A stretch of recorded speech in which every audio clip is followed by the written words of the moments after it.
Друзья, приветствую! В данном видео я вам расскажу о коллизии. Что такое коллизия? В нашем законодательстве есть такой термин, такое понятие, как коллизия.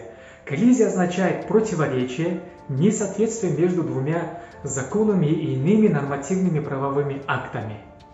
Есть коллизии между языками, между законами и кодексами. Касательно языков. В нашей стране, как мы все с вами знаем, есть два языка, которыми мы руководствуемся. Это государственный язык, то есть кыргызский, и официальный язык, то есть русский. Если имеется противоречие между двумя этими законами, мы руководствуемся в первую очередь государственным языком. Если же имеется противоречие между законом и кодексом, мы в первую очередь руководствуемся кодексом, так как по иерархии кодекс стоит выше, чем закон. И вот как раз таки проблема заключается в том, когда есть коллизии между двумя равнозначными законами.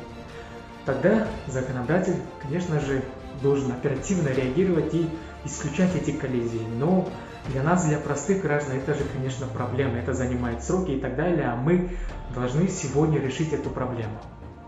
У нас коллизий очень много, но в следующих видео я вам расскажу о двух коллизиях, которые являются существенными, но, к сожалению, они на сегодняшний день есть, и законодатель, как я понял, не собирается их решать. Всего доброго!